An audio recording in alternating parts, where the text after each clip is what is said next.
Let me shortly introduce, just this is Phil Rubenstein, comes from our campaign in the United States. A veteran to the extreme of the fight together with Lyndon LaRouche. And we're extremely happy to have him over here and have him speaking on, what should we say, scientific principle and ideas of Lyndon LaRouche. Some of the ideas, yeah.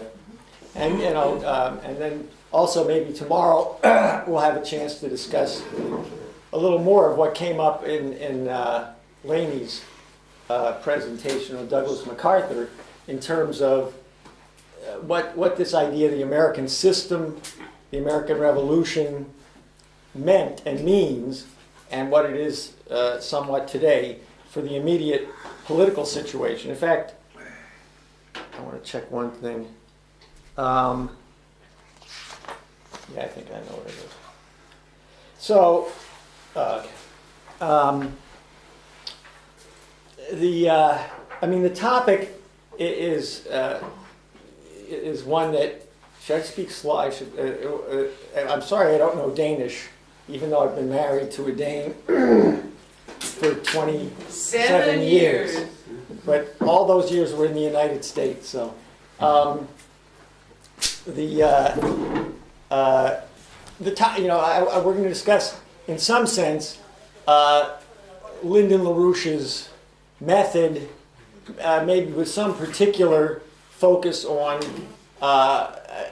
what he has to say about scientific method. But I want to immediately develop some ironies around that, so people don't think of this as science in the normal category. In fact, what we want to create in part is a revolution as much in science as in anything else. Even though a lot of people today think, well, we have a cultural problem, we have a political problem, we have social problems, but science, we sort of do all right in science, and one way to look at this is, even though LaRouche, first of all, in the area of economics, in part just because of his circumstances, has applied a certain method which has allowed him to forecast many of the developments of about the last almost 60 years. And maybe I'll refer a little bit to that. Particularly in the area of, you might say, economics and related strategic matters. Again, I have to maybe just reference a few of these things. But at the same time, LaRouche makes it very, very clear that one of the unique perspectives that he has, and that has been lost in science, is that classical forms of artistic composition, I won't try to, not classical culture, because people think of classical culture, often they think of, old. Rome was classical, Greece was classical, Elvis Presley is classical. In my family, because my parents were a slightly older generation, Frank Sinatra was classical. Maybe now in this new generation it's Elvis Presley. In fact, I had a funny experience with Elvis Presley in Denmark about a week ago. But they had a classical concert in a little town in Denmark, and the guy was an Elvis Presley imitator. So this is for real.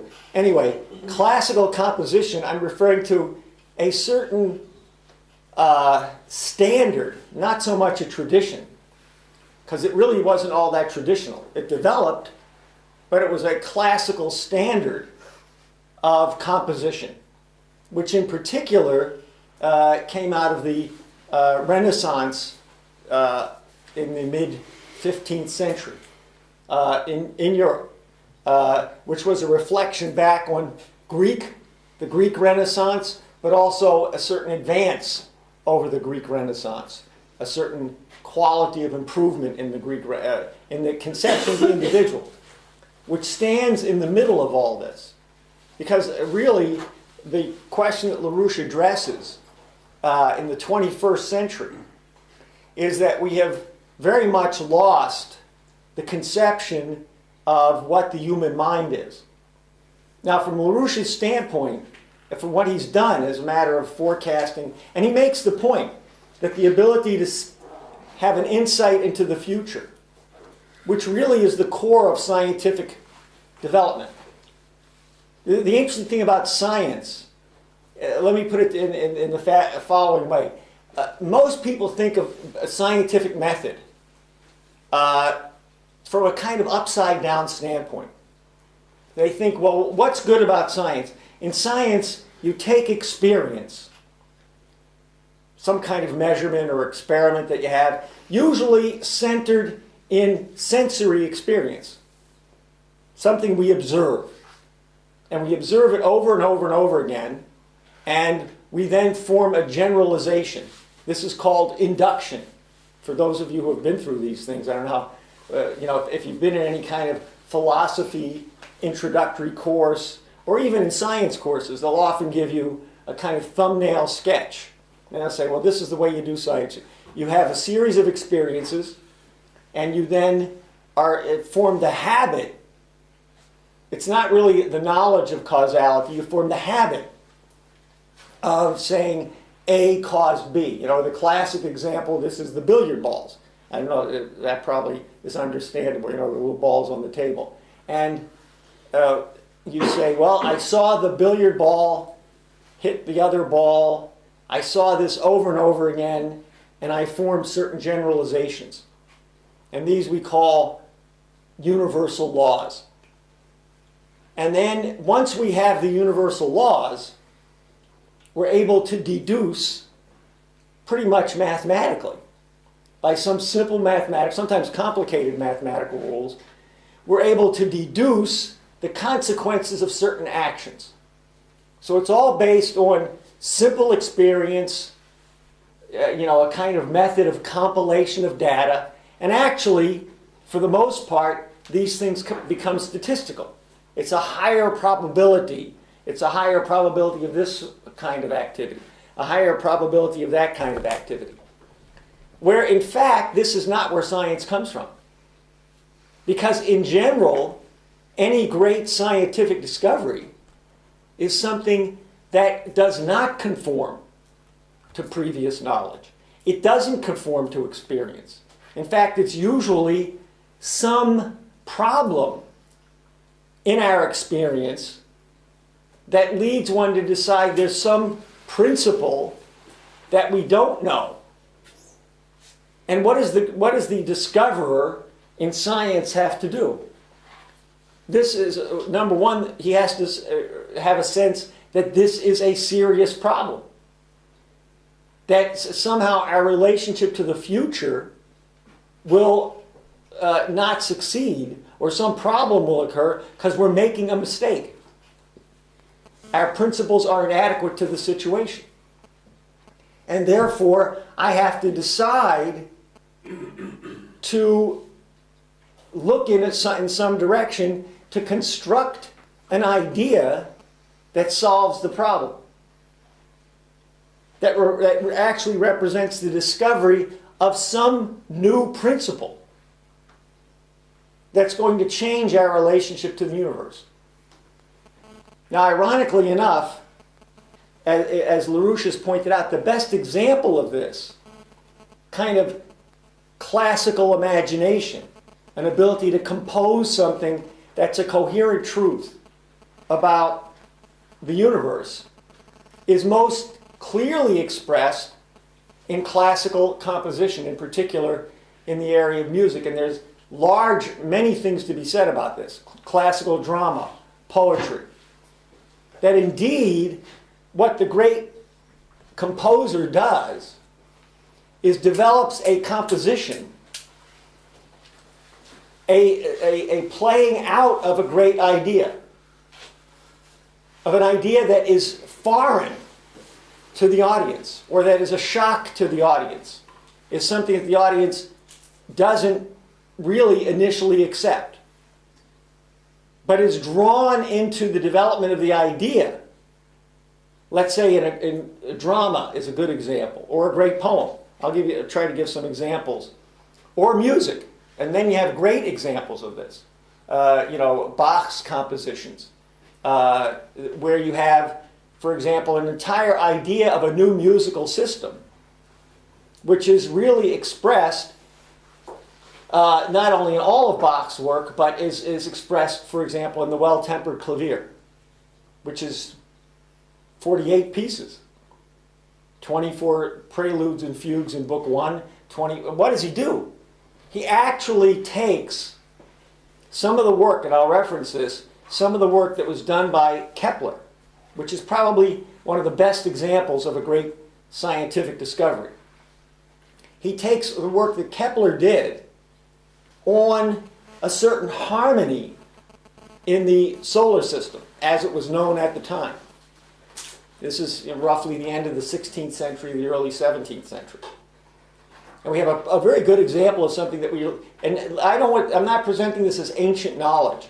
I'll make a point that this is the same thing is what LaRouche is criticizing in trying to create a scientific revolution today that we need. And if we don't make this scientific revolution, we will probably face the same kind of crisis that we would face culturally, or we could face in terms of World War III. That is, we will fail as a species to carry out certain things that we need to carry out in order for this species to survive. In fact, to put it in the strongest way, nuclear war can make us extinct. There's no doubt that thermonuclear war, at the scale we're capable of carrying it out today, could destroy the entire human species. It was known as soon as the first bombs were dropped, atomic bombs, at the end of World War II, on Hiroshima and Nagasaki, that immediately many strategic thinkers, including MacArthur, including Eisenhower, including Einstein, many of the scientists who worked on the bomb, recognized that what had been unleashed, if it was allowed to become part of the normal military arsenal and part of a general war, and indeed, if the weapons existed, they would become part of a general war. That if this occurred, then the human species would not survive. This was stated in 1946, 47, and so forth and so on. And indeed, of course, we know some of the horrors of the wars during the Cold War was that they were carried out under a nuclear umbrella. So you had hideous, limited warfare, which is really imperial warfare. Because the threat was always, it would go to nuclear war. And that threat hovered over people and controlled them. However, of course, there's no guarantee that at an existential point, this could go to nuclear war. And that would be an extinction event. Now that's pretty spectacular, but indeed, if we fail to make certain scientific developments that are adequate to continuing the existence of the species as a whole, we won't survive anyway. Anybody who thinks, it is true that the British, Prince Philip, the Queen of England, also some people like, this is known, for example, in the United States, you have people like Paul Ehrlich, who wrote the population bomb, I think in the late 60s or early 70s, the Club of Rome, and the limits to growth. These things have been repeated in the recent years. Schellnhuber, who's the head of an environmentalist group in Germany, also a commander of the British Empire. He was knighted or somehow by the Queen or something. What's their view? Their view is that the human population should be reduced, as Tom mentioned this morning, from 7 billion, they can become more radical. Actually, Ehrlich, who was a moderate American, I guess, maybe he was just early, he said 7 billion to 2 billion. He was willing to leave 2 billion people on the planet. Recently, Prince Philip and the Queen have said 1 billion. Okay? Schellnhuber, 500 million. And there are others of this stripe that are prepared to unleash. And of course, here's the point. Let me make it very clear. Look, if you tried to implement this kind of devastation on the planet, you wouldn't get to the point of 1 billion. First of all, you'd be destroying the whole species. But frankly, the world would explode in all kinds of ways before this kind of approach succeeded. Eventually, you would have complete social chaos. Call it revolution, call it war, call it just chaos. We already have it. As Tom went through this morning, I won't repeat, we already have it. We have wars all over the place. Just to make a point, no one's yet resolved the problem in Central Africa, where over the last 15 or 20 years, 3.5 million people were killed as a consequence of the war in the Congo and so on and so forth. So we're talking about a scientific development. But LaRouche's point is the only way you get the mental capability of making this kind of change is by the kind of thinking, the kind of quality of creative mind that goes into great composition. In a sense, what are you doing in a great classical composition? You're creating a set of ideas which leads you and forces you to some new idea that resolves whatever problems come up within the existing approach. It's, in a sense, a concentrated version of what happens over a longer period of time in scientific discovery. So you really need classical culture, classical composition to create in the population, and certainly in certain layers in the population, the kind of mentality that leads to creative breakthroughs. That leads, and you know, we won't have time to cover everything, but a good example of this is if you, and I'll come back in some ways to these individuals. A good example of this is if you take the culture that produced Einstein, Planck, before them Riemann, some of the great scientists of the late 19th century and into the early 20th century, even lesser known people like Ehrenfeld and so on and so forth. These characters, or Köhler in the area of physics and psychology, were imbued in classical culture. This was part of the way they existed. For example, Planck had to make the choice, and Planck is the discoverer of the quantum, which of course goes to the core of where, in a certain sense, science left off. But Planck chose between being a concert pianist and a physicist. At a certain point, he decided he wasn't quite good enough as a concert pianist, but he was close. And he chose to continue the work in physics. Einstein, a little more well-known, was a proficient, let's say, high-level amateur violinist. And this is something he always went back to. And if you read some of what they had to say, you'll find that the example that they give, and this is true, I'm not going to be, if you look at in a simple case, Planck has a collection of essays called Where is Science Going? They're not that long, really. And in it, he repeats over and over again that at the point of actual scientific discovery, the only way you can describe it is in terms of a creative intuition, as being like musical composition. These are the terms that he has to use to express it. Einstein says the same thing.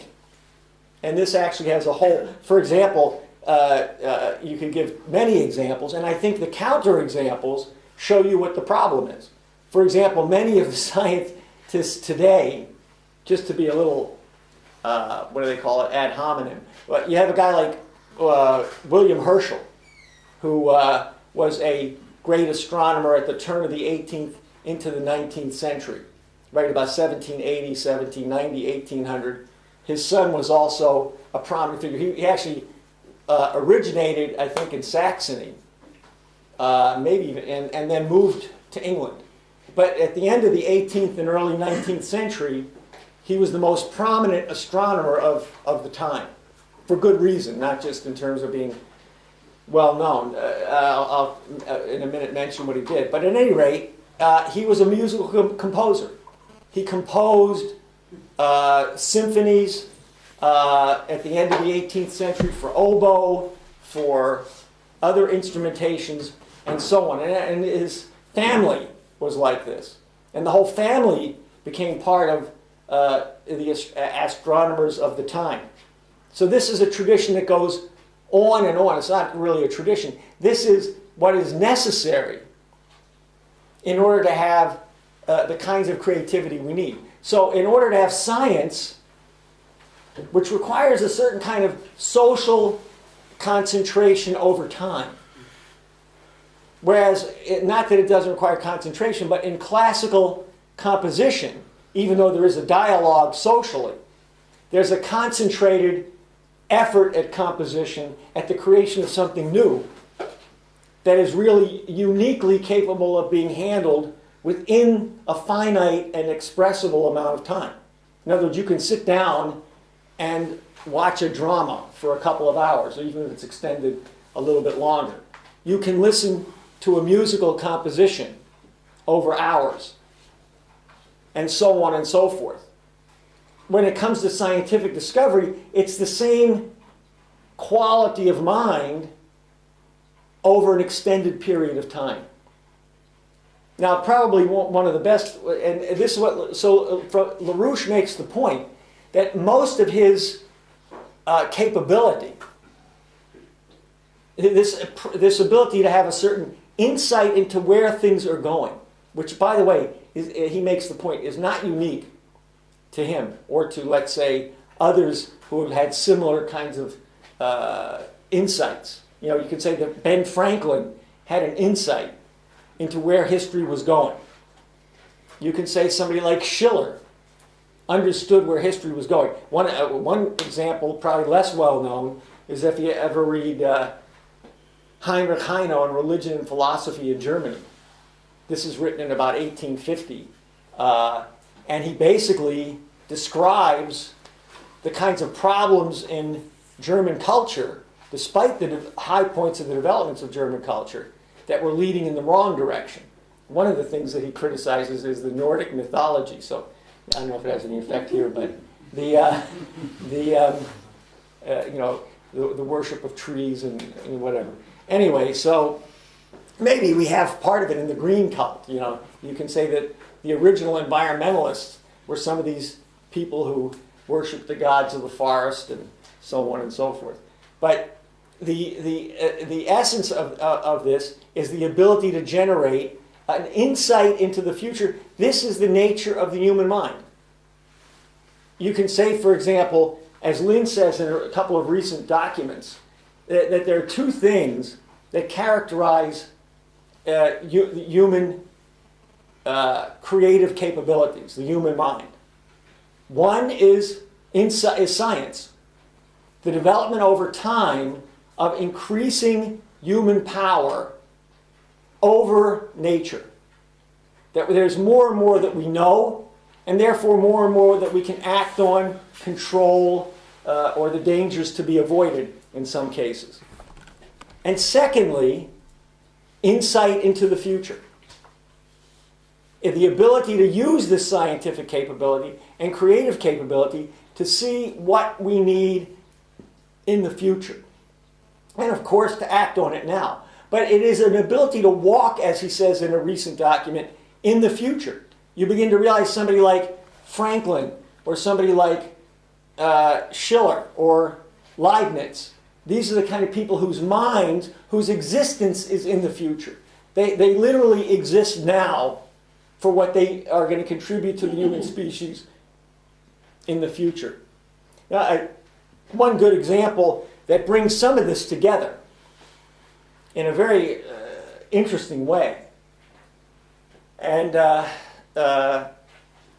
Lynn refers to this a lot recently, are the three figures of Cusa, the Cardinal Cusa of the 15th century, probably the least known of the figures. Johannes Kepler, who's 1570 to 1630 roughly, and Shakespeare, who also is roughly the same time period, maybe a little younger. I think it's 1561 to 1551 or 61 to 1616. So he lives a little bit before Kepler. And it's an interesting point to raise because take the case of Kepler, and I take that briefly to begin with because of a certain reference to what we have today. Because essentially what LaRouche is calling for is a scientific revolution that really, contrary to what people think about their iPads and their computers and Twitter and tweet and so on and so forth, and this is in a funny way creating a universal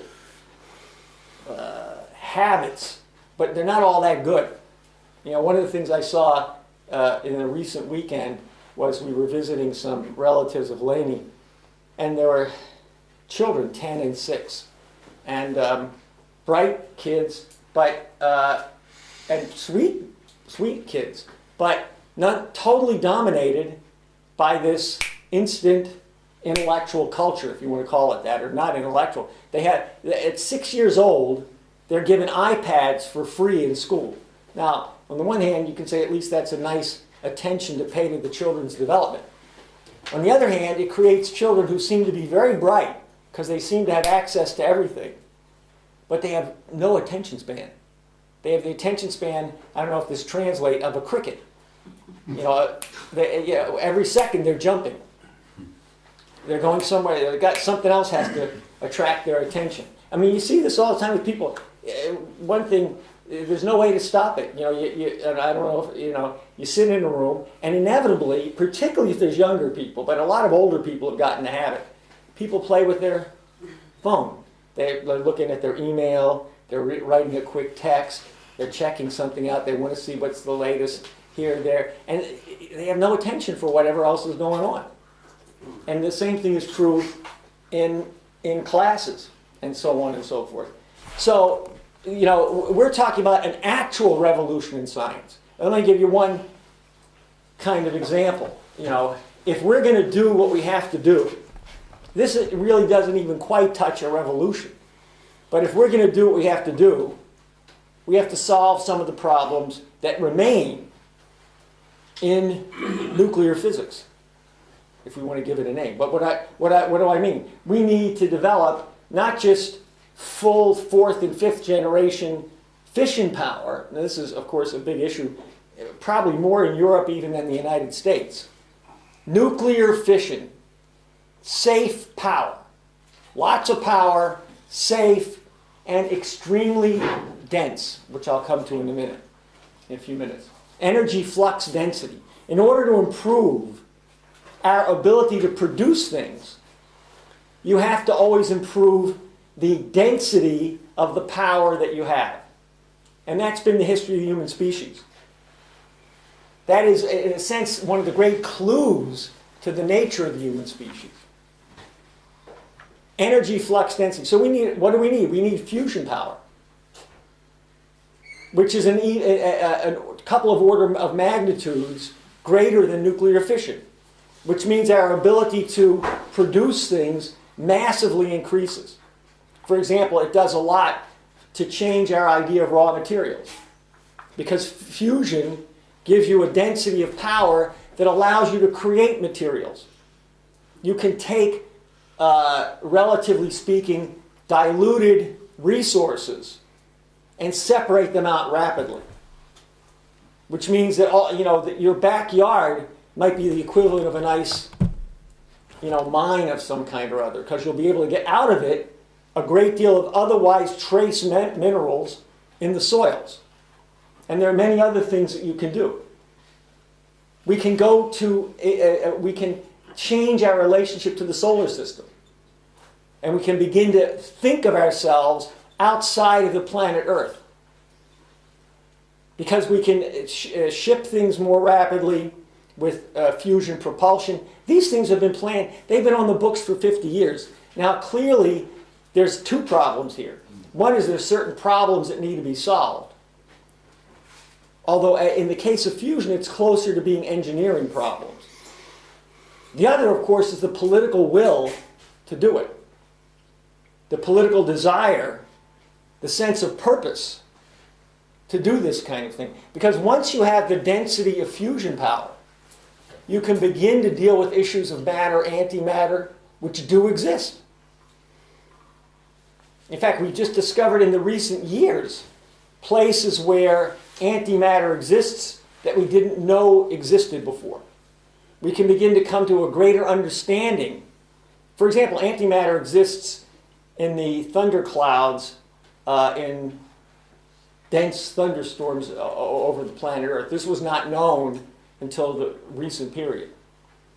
Okay? In general, antimatter was considered to be something that we only experienced under rare circumstances from supernova and so on and so forth. But there's more of it. It's not much, but it's a beginning. But we have to know a lot more about the way the universe works. Maybe you can just define what antimatter It's is. basically, it's a complicated question. But in the course of some of the discoveries coming off of the early part of the 20th century, it was discovered that there was, for an electron, for example, there was what they called a positron. A mirror image with a positive charge. That is something of the same mass, the same structure, but instead of having a negative charge, it had a positive charge. For the proton, there was the equivalent of an antiproton. Now, there's a very funny question that comes. I don't want to go off into too many sidetracks, but there are much more in the way of genuine mysteries that are themselves, in a way, awe-inspiring in the universe that most people think about these days. They either think, well, we can't think about these things, or somehow they think we've all that we could know, we know. We have a complete system. Okay, so what happened is, what the interesting problem is, if you take the standard Big Bang theory, which of course is lunacy to a certain extent. Well, it is not to a certain extent. It's the idea, well, the universe all began. You sort of unwind the film backwards, and you've got basically a statistical gas theory of the universe. That's all it is. And they have other complicated aspects of it, but it amounts to a statistical gas theory. In other words, you've got these little particles, each independently bouncing around, and the only force in the world is gravity. After the beginning, there's other, there's the strong forces and the weak forces. So you get this explosion, and everything is sort of a big plasma gas. And after a while, the only relevant force is gravitational forces. So these things now, in a complicated way, begin to spread out, and they should spread out completely evenly, because it's equivalent forces in all directions to begin with, and then gravitational forces and so on. So the idea is that's the way the universe works. And somehow there's a crinkle in the universe and a galaxy forms, there's an accidental crinkle somewhere else. Where these crinkles come from, I have no idea. They have all kinds. It's very much like what Kepler had to deal with. So because different little mechanisms are thrown in to solve the problem. Interesting enough, do you have a question? Yeah, just about that. It wasn't the original paper proposing the Big Bang, the alpha, beta, gamma folks. Wasn't that basically just an idea to say, look, creation is not an ongoing process. It's just one fart, yeah, and then a fizzle. Yeah, I mean, it's the second law of thermodynamics. I'll make a reference to that. The universe is dead. All these things come up to the same thing, and it's all really the end of the 19th and the 20th century. This is what you can say to define this as a dark age, because that was the end of a real sense of the human mind, of human discovery, of human creativity. This is what we've lived through in the 20th century, with the exception of a few, you could say, last members of a dying breed. People like Planck and Einstein and Köhler and a few other followers, many of whom got lost in the shuffle. So one of the interesting things about this theory is, once you find out that there's supposed to be, for every electron, a positron, for every proton, an antiproton, and there's evidence that these things exist.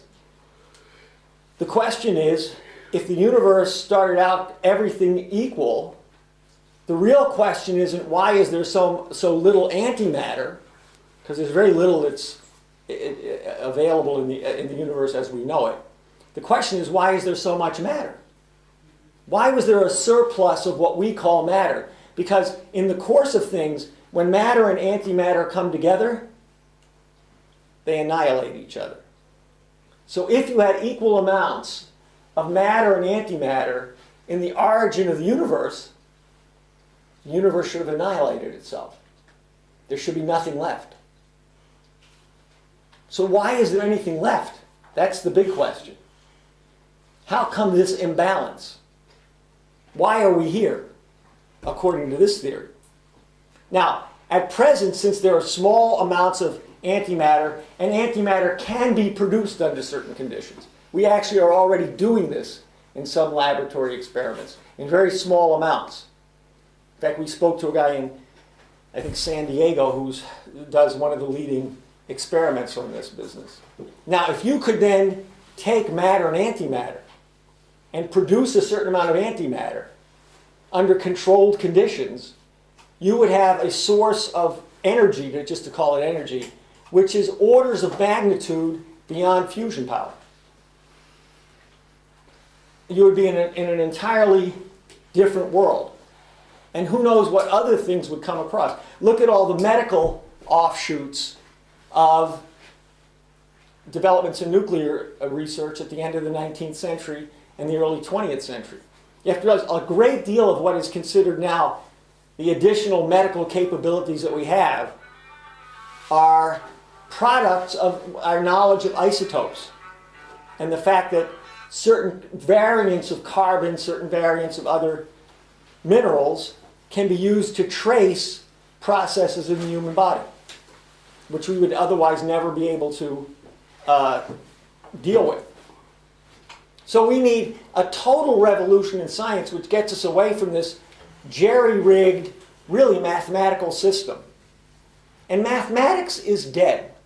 You know, you don't need to, mathematics is pure deduction. That is normal when we talk about conventional mathematical schemes. There are innovations in mathematics by people who make creative discoveries, usually in working on scientific discoveries, and find they need to develop a new aspect of the language. And mathematics is a very limited language. But if you just take the formalisms of mathematics, they're completely limited. There's nothing in the mathematics, if you're given a mathematical language, that can generate anything new. Now, one of the big things, of course, in science is this idea of completeness. For example, the standard outlook, up until recently, in nuclear physics, quantum theory, is that we've got the whole story.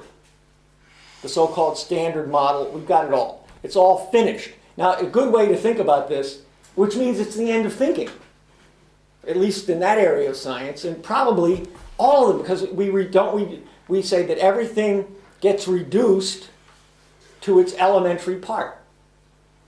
We reduce the human body to its chemical parts and then to its atomic parts. We reduce life to the non-living and the elementary parts of the non-living. And we try to build up living material, the human mind, from non-living, non-thinking parts. We try to deduce it from a set of mathematical equations. And this is really where the whole idea of sense perception goes completely off the wall. Completely insane. That we can encompass the nature of the universe through sense experience, which is not only limited to the individual human being, but even limited to the planet. There are many things which are available to human thinking to the human mind, which may use sense perception as a little bit of a clue to start with. Usually you start out with the problems.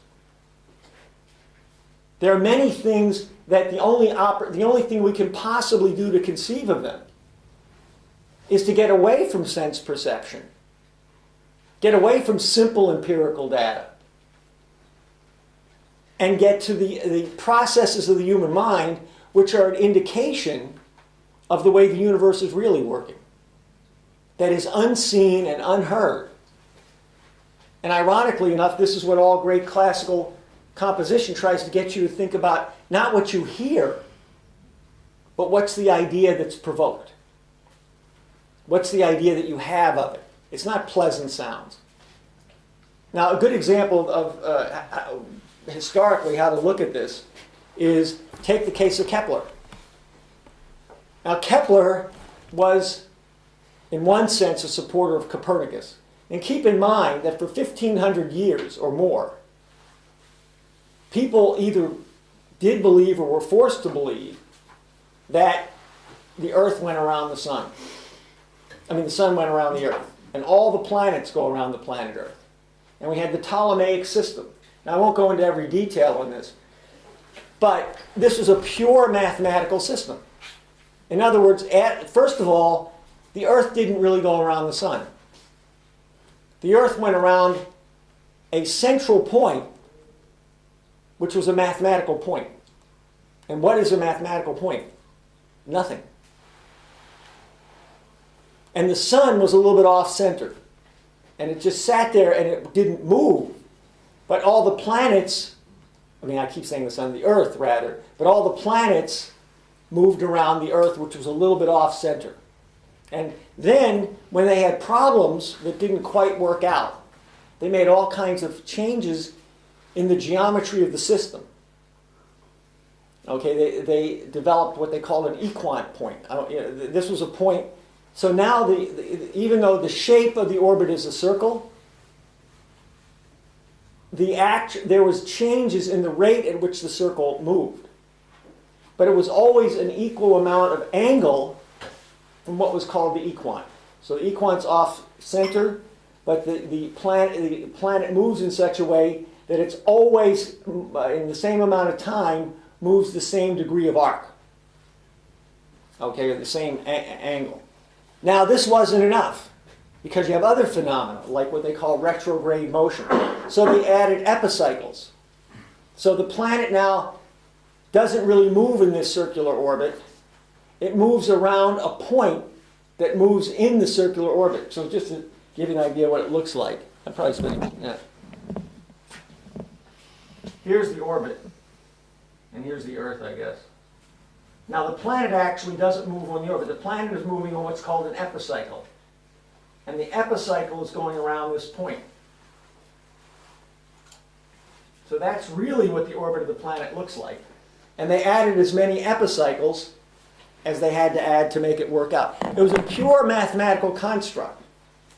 And the idea was, well, if it worked, if the observations, as they say, the appearances were saved, that was good enough. What Kepler did was Kepler said it's impossible for a mathematical point to be the cause of anything. It doesn't exist. There is no nothing that can have an effect in the universe. In fact, recently LaRouche had this funny thing where he said, zero doesn't really exist. Zero is sort of the reduction of the human individual, or this idea of infinite divisibility. You reduce everything to nothing, and nothing doesn't do anything. There has to be an actual physical cause. So Kepler makes the point without going through all of it. It's a fascinating material to read because Kepler does give you an idea of how he really constructs this. Okay, so Kepler changes the whole view, really, of the universe. But it's at the time, the universe is essentially the solar system. The fixed stars were another question, somewhat. They were considered fixed stars. We only learned a lot about this much later. It's also worth noting, for those of you who are a little bit jaded, how little we knew until these kinds of processes we're going through. Anyway, Kepler discovers, first of all, that, well, really what he starts from the whole time, he says, look, there must be some physical causality in the way the solar system works. And the physical causality has to create a set of relations within the entire solar system that gives us an idea of what the lawfulness of the solar system as a whole is. Because the solar system is not fixed. The solar system itself goes through changes, the relationships amongst the orbits, and so on and so forth. There has to be a harmonic ordering of those relationships. And since we exist in an intelligible universe, a universe that he believed was created, that therefore is intelligible to a creative mind, there must be some physical principle that governs the ordering of the solar system. Now, on this basis, what did Kepler discover? Number one, that the orbits are not, first of all, that the sun is the actual motive force of the planets. You have to look at everything from the standpoint of the sun as sort of the conductor of the solar system. And secondly, that the orbits around which the planets move are not circular. There's a constant process of change. They're elliptical, which means that they have a double periodicity and so on and so forth. Number three, there's a harmonic ordering to the orbits. Now this comes out in what they call the 3/2 law. I always get it a little bit wrong, but the cube of the time, or the cube of the distance and the square of the time of all of the orbits are equal. That is, you take Saturn, you take the cube of the, I think I have it right, the cube of the time and the square of the distance, and you form a fraction. That fraction will turn out to be the same for every orbit in the system. Now actually, later on, he went much further with this, and he described what he began with in his earliest document, that since the universe is one universe, vision, hearing, sound, all these are ordered in the same way. They have some underlying harmonic structure, harmonic ordering principle.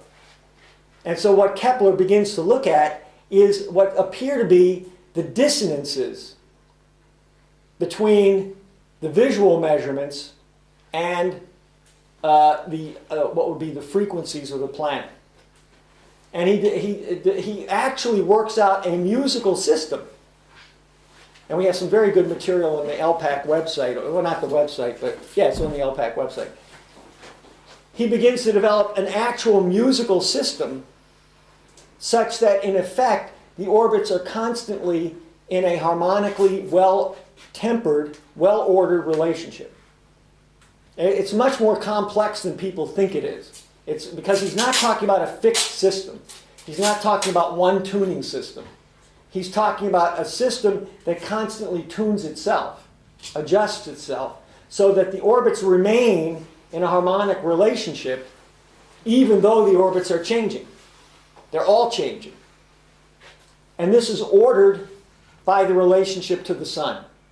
And then, of course, even more, there are secondary relationships amongst the planets which create these differences.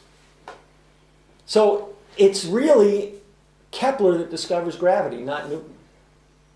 And in fact, a more profound conception of gravity than anything most people are taught. Because it's not a gravity which is simply a, relatively speaking, occult force that seems to leap at an infinite rate between objects. But it comes closer to what Einstein later talks about. It's a structuring of space-time. It's an ordering principle.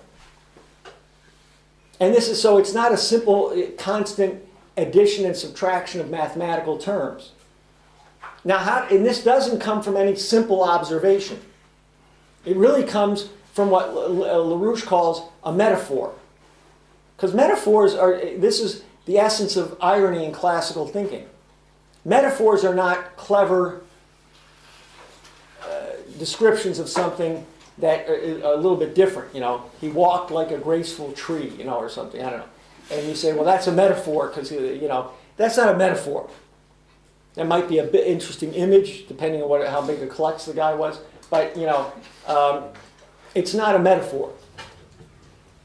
A metaphor really is an irony that changes necessarily your whole conception, forces you into some deep change in what you think about the world.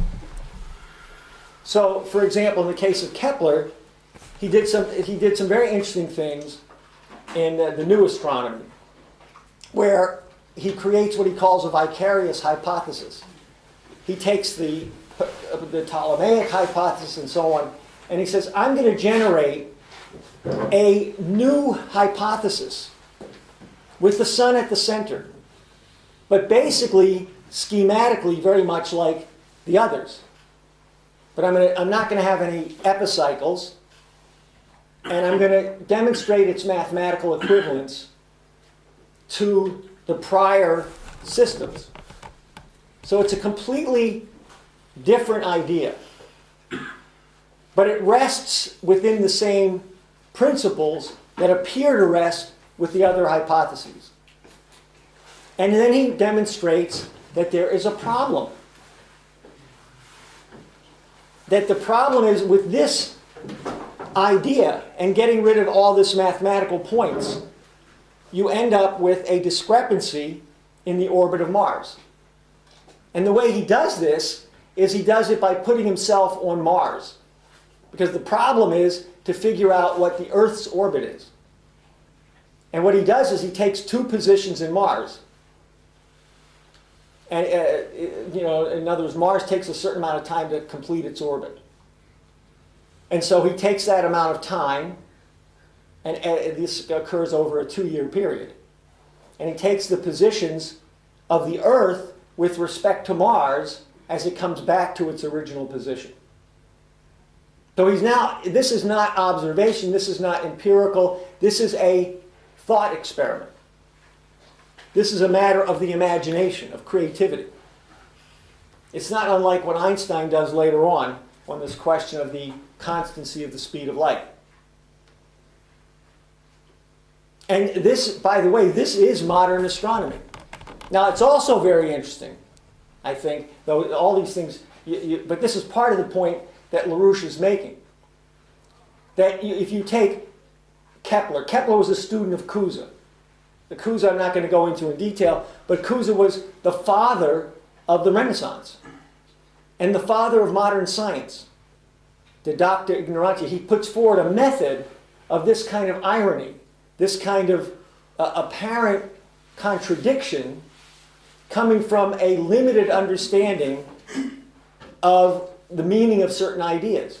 And how when you bring them to their full resolution, you're forced to something that goes beyond the original ideas, if you're going to solve the problem. Maybe there isn't a solution, but that's the only way you can go with this. Okay? Much of what Cusa talks about is scientific and at the same time theological. But nonetheless, this is in the area that, for example, Kepler cites Cusa over and over again as the core method that he's using, that it's real science.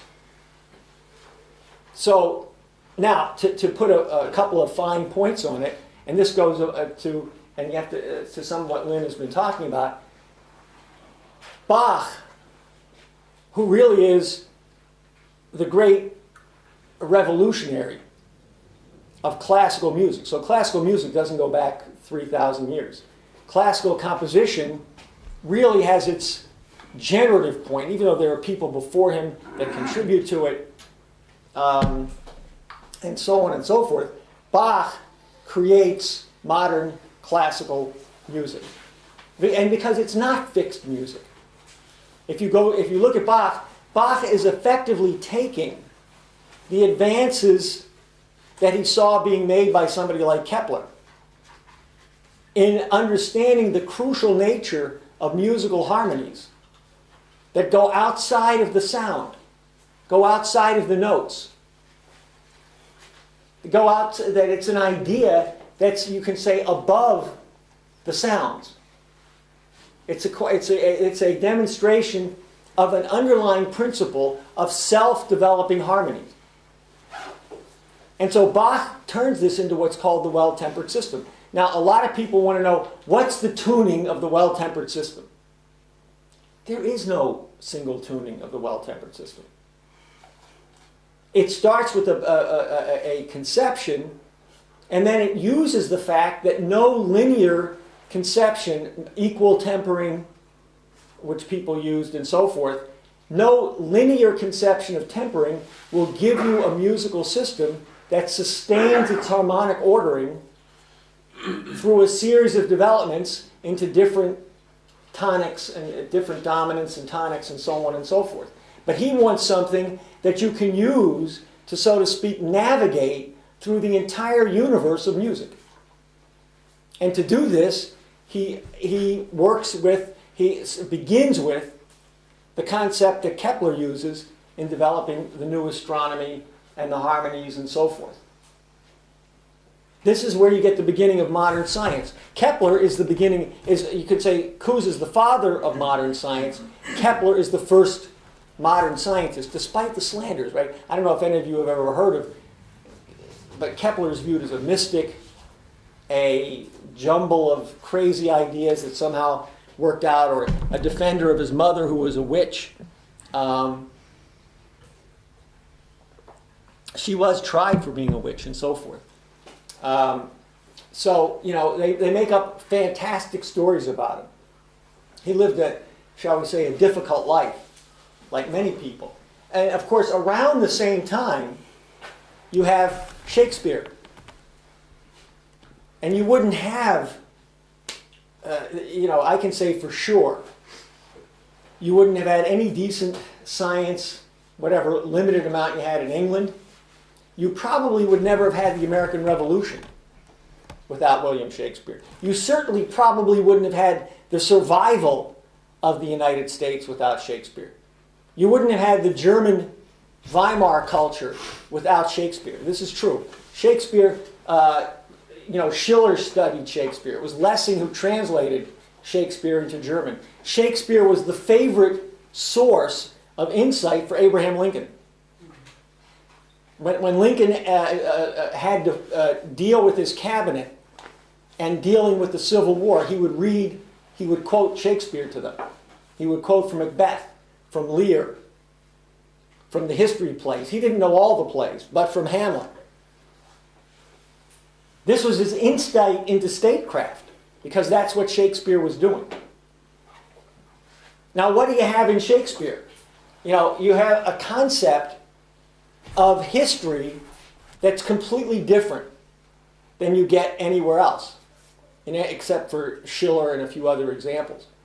Because he makes it clear that history, the development of the human species, the development of these ideas, are rooted, and he roots them in the dramas in particular, in the tragedies, are rooted in the beginning to understand the failures of political leadership to deal with reality, to deal with the actual circumstances facing, in most cases, these obviously are, you know, countries ruled by monarchs and so on and so forth. He takes certain legends, he takes other things. But he says, let me put this on stage and let me confront the audience with the relationship between what's on stage and the reality that is actually faced. And one of the great examples that Lynn gives of this is the chorus in Henry V. Now, that I would invite people to look at. I'm certainly no expert on it. But he does have this chorus structure where the chorus basically says to the audience, what you're about to see is not reality. And you have to figure out, you the audience, have to understand what's the relationship between what you see on the stage and the actual reality that these people faced and wouldn't face. Now, I think also, if you look at Shakespeare, if you look at, it'd be an interesting thing to compare Shakespeare's sonnets to the preludes and fugues in Bach? And what's the actual nature of these sonnets? Because usually they're portrayed as, first he's talking about pretty young women, and then he's talking about growing old, and then he's talking about having children, and then and so on and so forth. There's a certain sequence to it. But what is actually being developed? It's 150 some odd sonnets. What's his actual conception of how this is getting across an idea about humanity, about the nature of the human mind, of human development? And these things together begin to give you an idea of what are the roots of a certain kind of revolution in thinking, which we had little bits and pieces of. And now, if we don't have that revolution, we're we're in deep trouble. Now, let me come back to Lynn's view of science and the mind, because that's really what we're talking about. The essence of this is a point that has been made over and over again, that LaRouche has made in the most rigorous way. And in some ways, I would make the following point about Lynn. There's a lot of things within which you can point to predecessors. Great minds, great people. I'm not diminishing them. Okay? But there's a certain sense in which Lynn, in part because of where he stands in history, because of, as they say, the shoulders that he stood on, in part because of the nature of the crisis that we face, and in part because his own commitment to these ideas, that he brings these things together in a certain rigorous form that has not really been done, at least to my knowledge, until now. Now, I would say sometimes if you look back to Plato, if you take out the fact that we're talking about almost 2,500 years ago, given what was known, he comes close to a similar kind of view. Cusa clearly does, and Leibniz, there are others. But, for example, on this rigorous identification of the artistic imagination and the development of scientific creativity, for example, or the fact that this is politics. Politics is culture, politics is science. The human species is nothing but progress. This is a very difficult idea to get across now, because I purposely say difficult, not to excuse myself, but just to have a sharp idea of what we have to get at. Because look, I know from the United States, progress, I'll give you a funny version of it. I have to, in the 1950s, there was a company called General Electric, which still exists. It's one of the big corporations. They're now heavily into finances and so on and so forth. They still have a industrial side. At any rate, their slogan during the 1950s was General Election, progress is our most important product. Now, there was a time when the word progress had some meaning to it. The human species progresses. It develops. Or at least it should develop. That progress is a good thing, because progress usually referred to technological, scientific development, improvements in sanitary conditions, improvements in living standards, and so on and so forth. Now what do people say? Progress? What are you, crazy? Progress is bad. How do you know it was progress? I mean, we have all these people. Yes, we have better living standards, but we have all these problems. Pollution. We're threatened. It's not really progress. There's no such thing as progress. That's a value consideration. You can't impose value into the universe. So when you say progress, it falls flat, or there's hostility towards it. Now, the truth of the matter is, as far as that unless the human species progresses, it dies. And I mean by progress, I mean explicitly what we talked about. I mean the increasing, first of all, the real measure of it. You can use a certain measure of it. The increasing energy flux density. The increasing rate of scientific development. Energy flux density is concrete. I'll come back to the simplest example of it. examples of it. But it means the ability to move a certain amount of activity, a certain amount of work through an ever shrinking area and through at an increasing rate per capita, per individual. And I want to spell that out in a very particular way.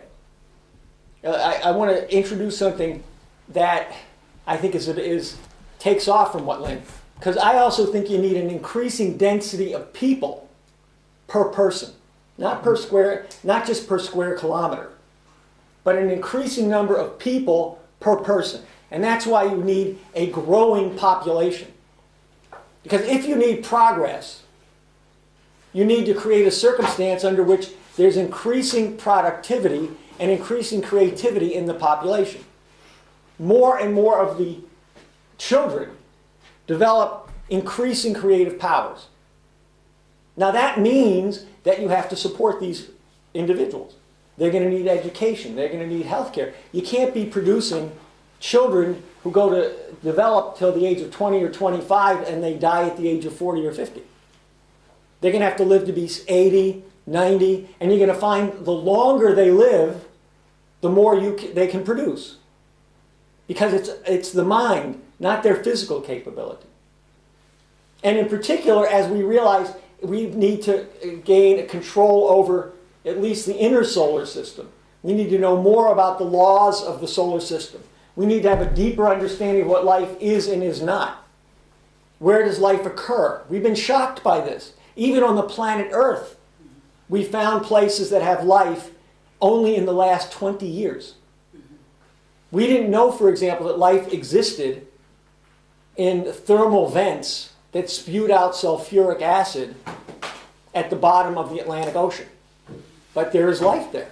And I'm not just talking about bacteria, although there is bacteria. There's also small shell-like creatures, things that look a little bit like shrimp, and so on and so forth. We didn't know that creatures existed many feet under the Antarctic and Arctic ice caps, in tunnels of ice. We didn't know how vigorous life was until the last couple of decades. We don't know what it's going to look like elsewhere. And therefore, we don't really understand our own biological substrate.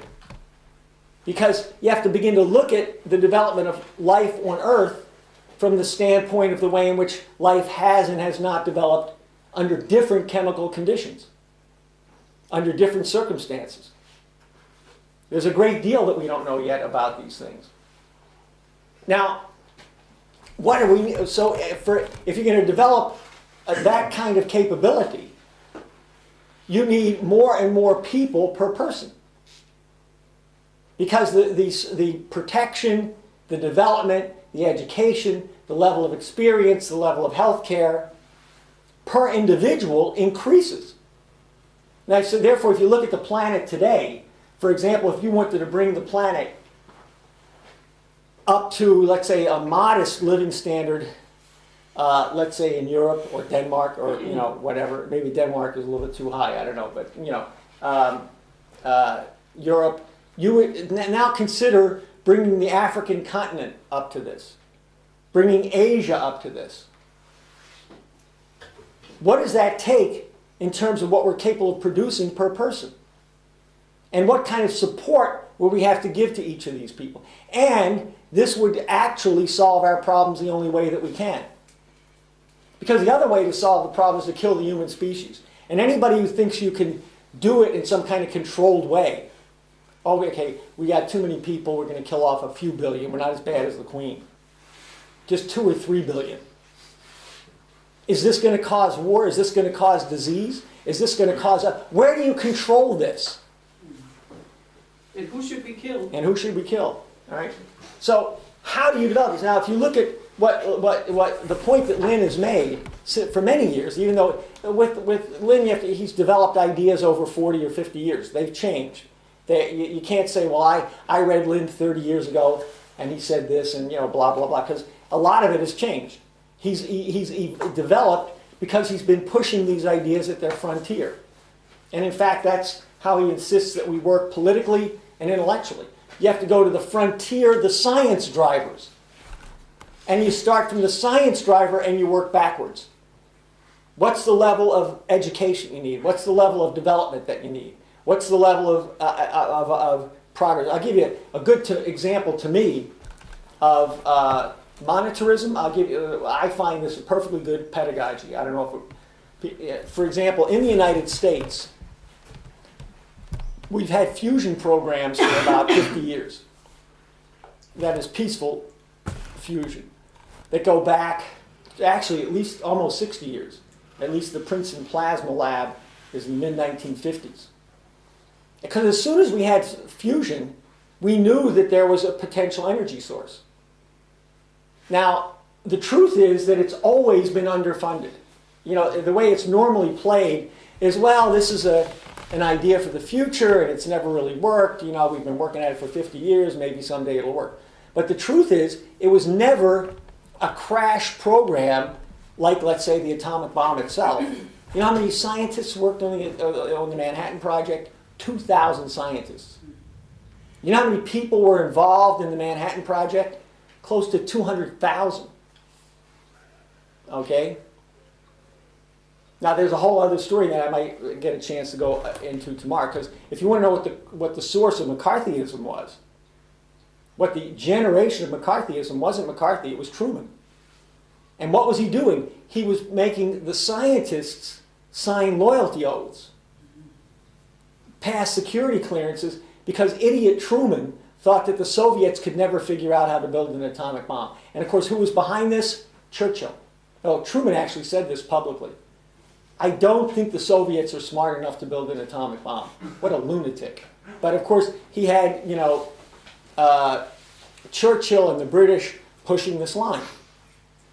And so that's where it started. That was the beginning it was really the beginning of what you see with Eric Snowden today. It was the beginning of the surveillance state. It was the foot in the door, starting with a couple thousand scientists. Now, what's the point? What's human existence actually?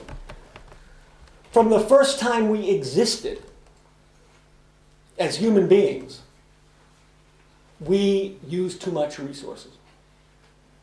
And we used to say this, and this is a bit of an exaggeration, I suppose, because it was a condition that never existed. But as soon as there was one human being, the planet was overpopulated. Because what's the nature of a human being?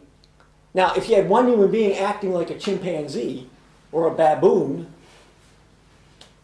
that may not have overpopulated the world, but it probably wouldn't have survived.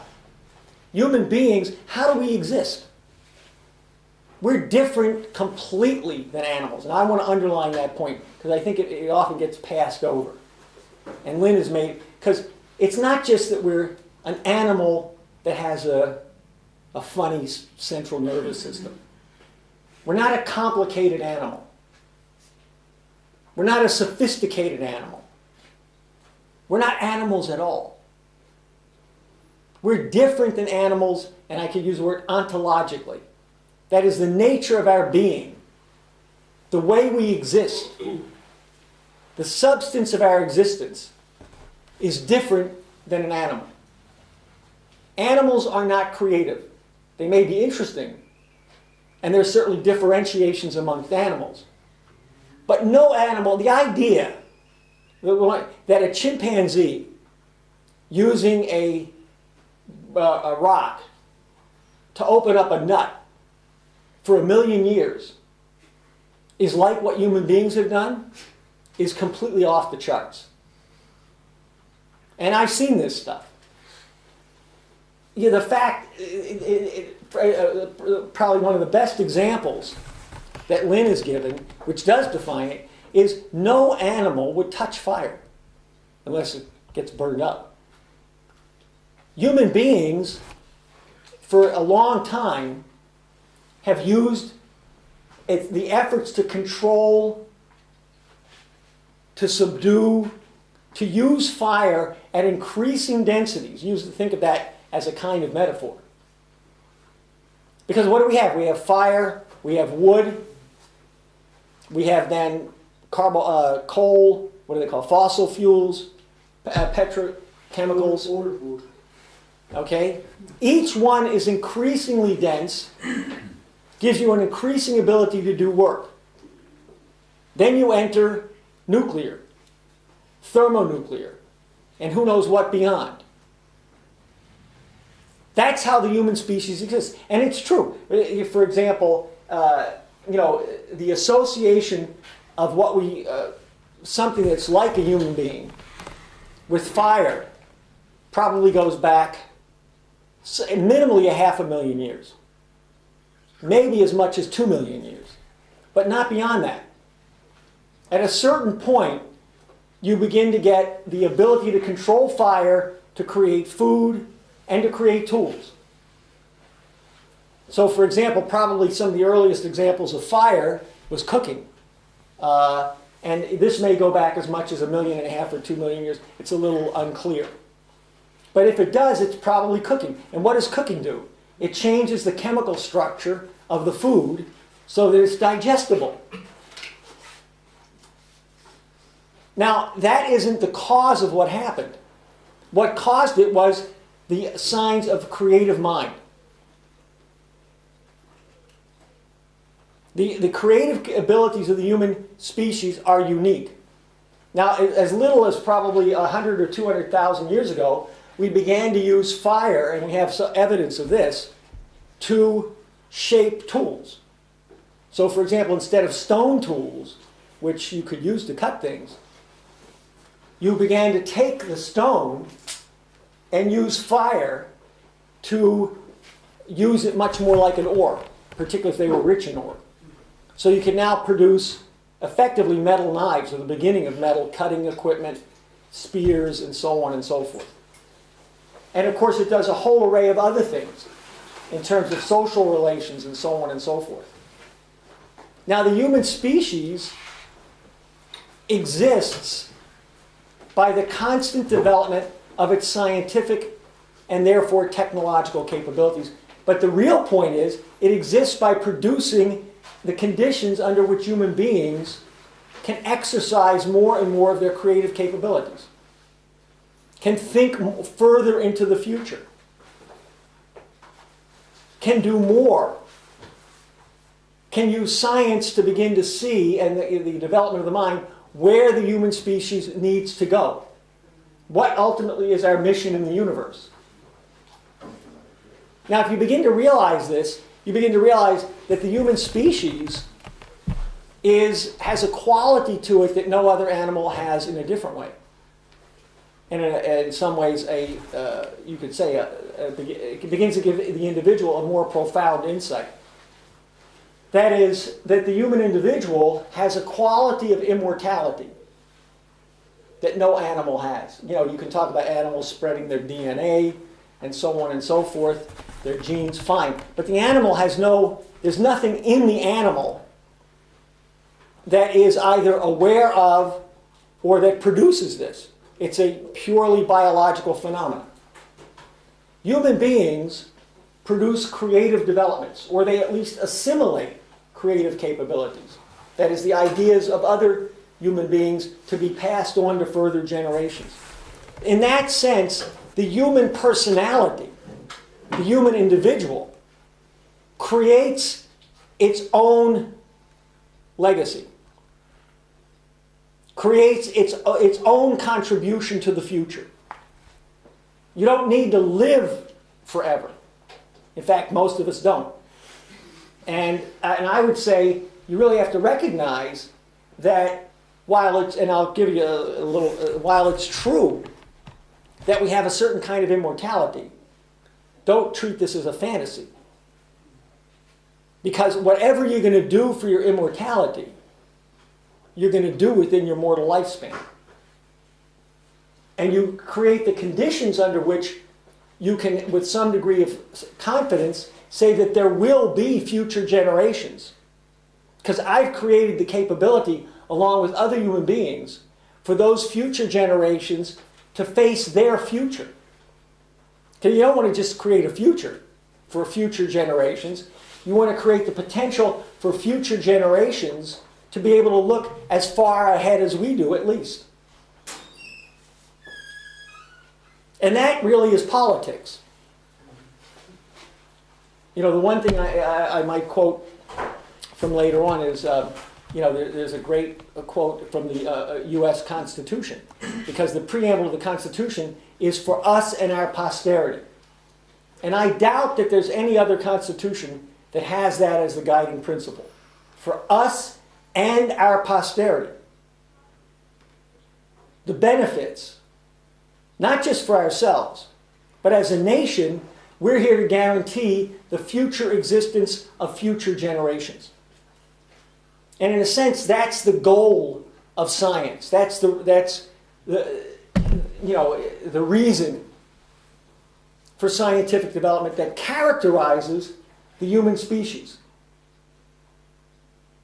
We are a species that exists solely through our intellectual powers and our human emotional powers. Now, there's more to be said for this, because indeed, there is a sense in which I would take the sense perception question even further. There is a way that the human mind does have a capability of insight, for example, into other human minds, into social processes. In a sense, as Lynn says, we can sort of attune ourselves to the mind of another human being and to the mind of social processes and to where the future is going. And it's not something that you see, feel, hear, touch, or smell. Maybe you can smell it. But it's something that is, you could say it's a different sense, but it's not a sense organ. It's an insight into the human mind. Now, where does this come from? It comes from the human mind. It comes from the development of your own mind, from your knowledge of the development of other human minds. And you have to realize something. I always, to the greenies, or the environmentalists, whatever the word is here, I've seen these people, I saw them when they hit the world as a pestilence of a certain kind. I mean, there's always been environmentalism of some kind or other, but it really didn't become a big deal to the late 60s and early 70s. And I saw what happened. You had a lot of people, students in particular, people of my generation, who became extremely pessimistic. And this was the culmination of the 20th century. You know, you were raised on World War I and World War II, and then came the Vietnam War, and of course the Kennedy assassination, which was not just an event for the United States. People felt that around the world. And it created an enormous pessimism. And so what did you get? Environmentalism became, and the counterculture. Drugs, free sex, anti-classical culture, anti-science, anti the human mind. The whole idea, what's the human mind? It's nothing. You're aware of the pain of existence. That's what it is to have a mind. You're aware of the absurdity of existence. That all it is a search for pleasure, to get to the end of life. These were not the way people thought all the time. There may have been a lot of bad periods, but there were periods of optimism. There were periods of a sense of development, of potential. There's a lot of things to go that could be brought up. The Roosevelt period, even Kennedy, the space program, the founding of the United States. Other examples of this. The Renaissance itself was a period where people thought there was no limit to what human beings could do, because we have the creative capabilities that have come. Now here's the killer point. Where did we come from? You know, how can you say that what human beings do is artificial and what trees do is natural? First of all, the tree probably wouldn't be there if it wasn't for a human being. Let's face it, the planet is under the construction of human beings, and that's not going to change. If you pulled human beings out now, the planet would die. Or it would turn into an insect haven or something. It would be a breeding ground for destruction. But the fact is, where did we come from? Nature. So we have a right to do what nature told us to do. This is the creative power of nature. Nature has been a constant development itself. Not just human beings, but nature itself. Otherwise, we wouldn't exist. We wouldn't have not just consciousness, but the ability to unfold, to discover the laws of nature. We wouldn't have the ability to generate more power through greater knowledge of what nature is. We're the product of the constant upshift in natural development. And that's what the universe forms galaxies, it forms clusters of galaxies, it develops processes that generate greater growth. Even a supernova probably is one of the sources of various materials in the universe. We're natural. We're not an unnatural. We weren't brought here by Satan. We weren't dumped in by Beelzebub. We're not something that was sent in to destroy the wonderful flowers, plants, and trees of the planet. We may even develop better forms of it. Most of the animals that are surviving today survive because we decided to keep them. Otherwise, they go extinct like animals do. You know, a lot of animals went extinct before we came along. Extinction is a natural process. Why should we get in the way of it?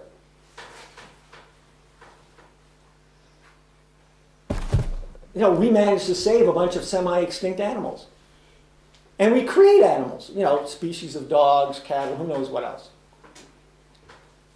That's the nature of what we do. Now, you know, and what you begin to recognize is that an insight into the way the universe really works is the way the human mind works. And you actually start from the top. You start from creative mentation. You look at biology from the standpoint of biological development of a living creature like ourselves. And then you look at inanimate nature, so to speak, as what in the inanimate makes it appropriate to life. How does life incorporate the inanimate and make it, in some sense, alive? Because, you know, many materials, when you incorporate them into the human body or into a living body, act differently inside of life than they act outside of life. There's a radical change. There's all kinds of things that we don't take into account anymore. The human mind is not just the central nervous system. It's not if you reduce it to the brain, to electrochemical circuits and so on and so forth, obviously you need it functioning. But what the mind then does is different than the electrical circuits. No amount of electrical circuits put together become creative. You can do things with computers, you can give it feedback loops, you can give it recursive functions, you can give it all these things, but it'll never become creative. And that's exactly the sense of the human species that we have lost. That we have given up. And it's all pessimism. It's 100 years of pessimism. One of the points, you know, if you look at it, World War I, World War II. Okay, you know, World War II was a different circumstance. It was a war that had to be fought. But it wouldn't have had to have been fought if we had done better about World War I or about the end of the 19th century. Science has essentially stagnated from the end of the 19th, early 20th century. You had the development of the quantum by Planck. You had the development of relativity theory and a lot of work on quanta by Einstein. You had a few other people working in this direction. De Broglie made an effort, Schrodinger. But you had the takeover of this insane, positivist, empiricist theory or view of mankind. What does Heisenberg and Born say? You can't know anything. Or Bohr, Niels Bohr. I don't want to hit a national idol here, but you know, Niels Bohr. Yeah, you can't know anything. I just give you a prescription. You can either describe it as a wave or you can describe it as a particle. But once you choose one, that's it. and it's really not about anything that you know. You know, the electron appears here, and it appears there, and it appears nowhere in between. Well, maybe there's some way to look at this. It's purely probabilistic, which is particularly Born and Heisenberg are heavy on this. It's a pure mathematical construct. And when Einstein and Planck say, no, we need to know how this actually works, what's the physical causality? Not determinism, not a mechanical causality. What Einstein and Planck are saying is, no, we need an actual universal principle that gives us an idea of why and what is going on.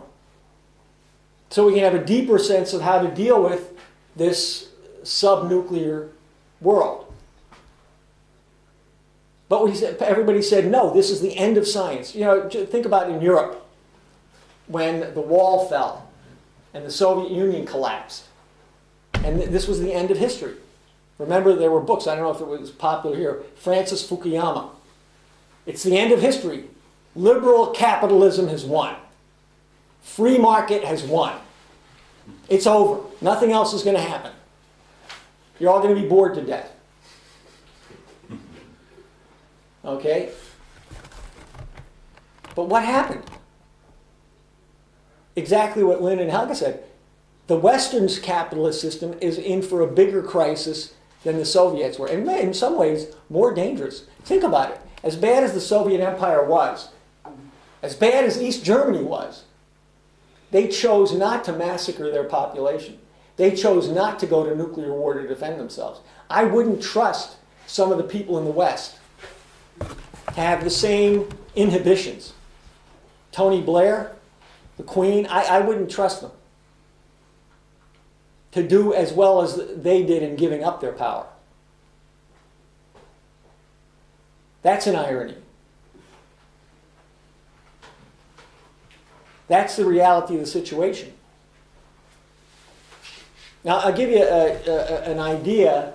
And so what Lynn's whole point, in a certain sense, starting from his economic outlook, was that human economy is a constant process of development of the scientific and creative powers of human society. And that this requires a perpetual cultural development. Focus on creativity. Focus on creative development. And one of the biggest enemies of this is, of course, the Green Movement, besides the monarchy itself. And this can be vicious stuff. I mean, I don't think people really understand how vicious it is. No development, no nuclear power. Which means what? People say, well, we can live here in Denmark or Germany. Well, you probably can't. But what about Africa?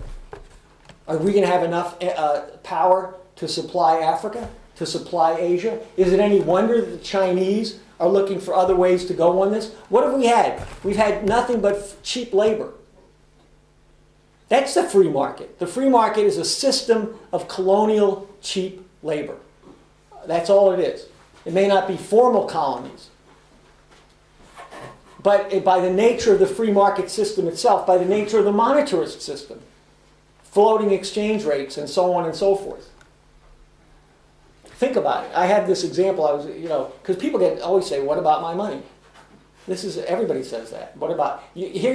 You have Wall Street ripping off people to the tune of trillions. The gap between the rich and the poor in the United States is ridiculous. It's not even a gap anymore. I don't know what you would call it. It's the Grand Canyon. It's something. Okay, it's the asteroid belt. It's huge. Okay, these guys, and they're making more money. Blah blah blah, and it's only money. But to the degree that people think the money commands the population and what they do, which is what happens, you can bleed the population. Now, but you find out there's no money for anything else.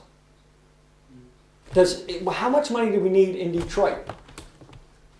Detroit, as was mentioned, this is a city, I won't go into the details now. They owe $18 billion. That may sound like a lot of money. That's less than the value of the buildings that have been shut down by the banks in Michigan. That's less than the tax value. I'll give you another example, because there's never money. For education, they need $50 million in Philadelphia to keep the schools open. $50 million, it's nothing. It reminds me of a famous senator in the United States back in the 60s from Illinois who said, you know, $1 billion here, $1 billion there, sooner or later you're talking about real money. Okay. Now you can't even say that. It's $1 trillion here and $1 trillion there. So when we were at the Princeton physics lab, where they've been doing work on fusion, it's called the Princeton Plasma Physics Lab. And so we met a guy, a scientist, and most of these guys were excited about what they were doing. And they would get enthusiastic when they started to brief you on things. But then they would be depressed when they told you about the money. Anyway, so this guy was working, the main project is the tokamak, which is the main approach, which is also the big international approach that they have in France. I don't know if the Danes are involved in this, but France, Japan, okay, the ITER project. Anyway, this guy who's, and there's billions of this, and this guy starts to show us something called the Stellarator, which is a different design for the fusion reactor. It actually tries to use the shape of the plasma itself to contain itself. Whereas in the tokamak, it's pretty much brute force, some other things involved in it. So the guy's showing us very excitedly, well, we have this, we were going to build that, we have this idea, this progress. And so we said to him, well, what happened to the project? Because he said, we don't have this project anymore. Well, the project was shut down. Why was the project shut down? Budget cuts. How much was the budget cut? $159 million. Now, okay, that'd be a lot of money if you had it in your pocket. But $159 million out of trillions that have gone to bail out the banks, trillions in the budget, trillions that are spent on pure speculation, but there isn't $159 million for a fusion project that shows some promise. Just like we shut down the space program. We shut it down. The United States, which was on the moon 44 years ago. Now that's pretty interesting to think about. You say, well, what do you mean there's been no progress? We have computers. We were on the moon 44 years ago, and we can't go back. China's going to be ahead of us. Everybody's going to be ahead of us. You guys could get ahead of us, because we're not doing anything. There's nothing. So this gives you an idea of money. If there's trillions for the bank, but there's not 50 million for schools, it tells you there's something funny about the money. The money isn't real. It represents nothing in the economy. It represents a means of exchanging what seems to be the financial power that controls the economy. But it has no other reality. It's a complete fiction. And of course, it's become more and more of a fiction. So that, one way or another, whatever you have is very likely to disappear. It might disappear through hyperinflation, as the Germans found out in the 1920s. It might disappear because they bail you in. Let's say they might guarantee some part of it, and they take the rest. The system is dead.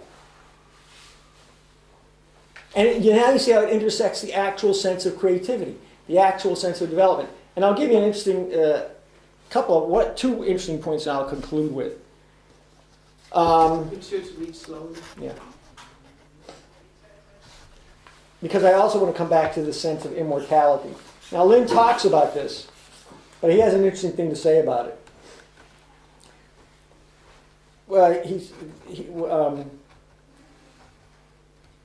any true great discovery of principle is distinguished by the fact that it never continues as a fixed object, but rather exists as a seminal element of the actual in progress motion of a future of mankind. A future proceeding from relatively lower origins of achievements to those masterpieces which, like seeds, have been transformed into a fruit of immortality in the outcome of the present as also the future. Such persons as those are the true immortals. Their characteristic features that advance in a society which moves from a relatively modest past to bring about a relatively awesome future state of reality. Okay, we come thus like seeds and so forth. Such are the goals of true immortality, that of the once-born human soul, as written in that heritage which is presented in 1 Corinthians 13. The important thing to be said or written on that account is, as written by that great prophet Paul, to know and to be known, born of such a realization as to become within the great bounds of the realized intention of both the presently living and their inheritance, and so on. So he's repeating this point. But then he says something I find a little humorous. However, be careful. Fantasies as such are plentiful, ephemeral, and never sufficient. The truth must be experienced in the likeness of the life which is still being lived for the sake of the future. Otherwise, the wished-for happiness, with a prospect for the future, will not be sufficient to secure the indispensable outcome. And I think what he's getting at is, people can start to think about their immortality, the future. I'm contributing seeds to the future, and they don't realize it's never going to get there if you don't make that part of the fight now. If that sense of the future, of living in the future, makes you do certain things now. Now, I also want to give you, just so you don't, a little sense, I was going of one of the examples of a guy who was, look, let me make a point. People like Planck and Einstein and some others were mocked because they didn't accept the folly of this quantum mechanical theory, this idea of a purely probabilistic world, of a world where the human mind really has no capability of grasping the underlying principles. That's pure observation. But in terms of sense perception, that is what Heisenberg and Bohr say.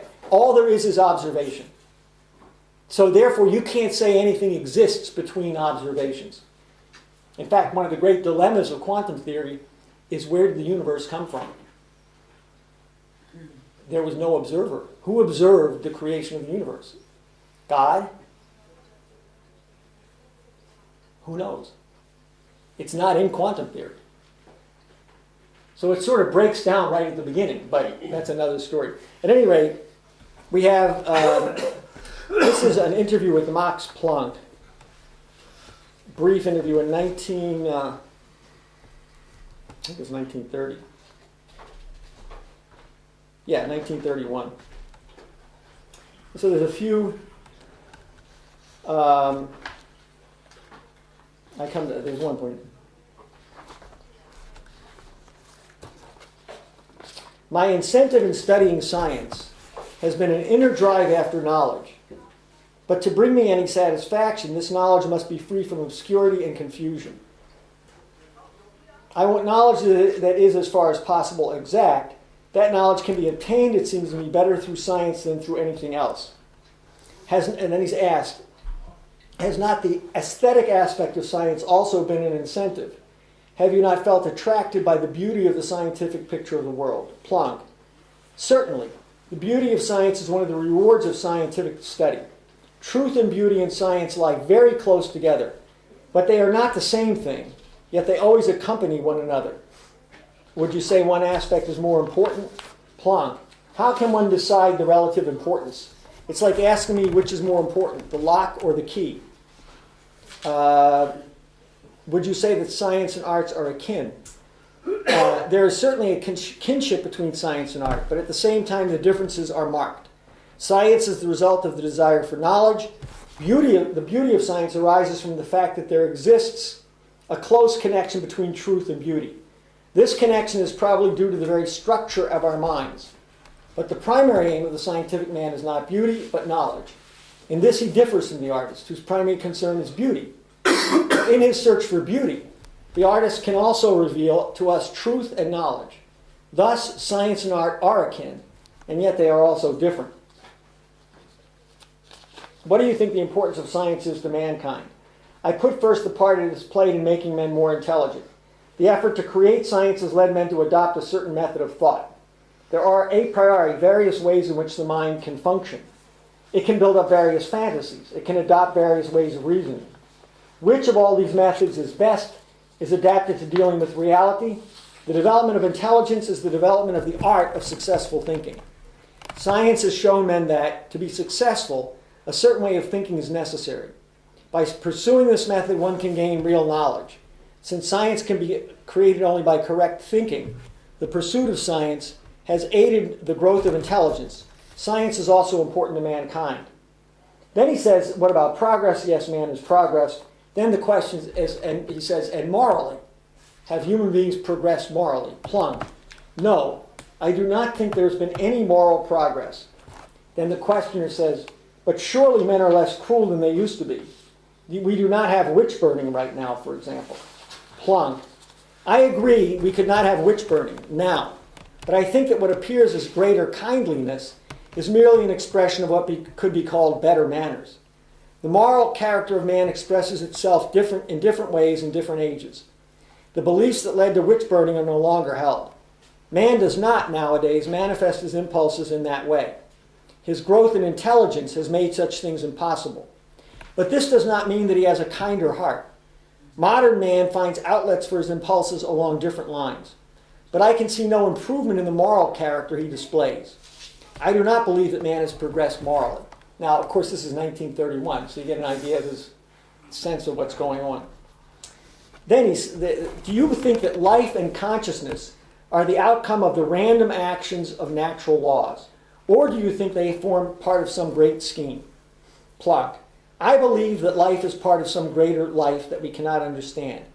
But this is not a scientific belief. It is a belief that must be justified on quite other than scientific grounds. Your question can only be answered by a fantasy. This is where I think, Plunk has an impulse. But again, he doesn't have a completely political sense. Then the guy says, a fantasy. Plunk. A fantasy is a way of representing things to oneself in other than scientific terms. The beliefs that are expressed in the fantasy are not amenable to scientific tests. They are beliefs of a different order from beliefs that rest on scientific evidence. Your question is not one that can be decided by bringing forward scientific evidence. Nevertheless, it is a question concerning which beliefs may be held. So how are such beliefs justified? Plunk.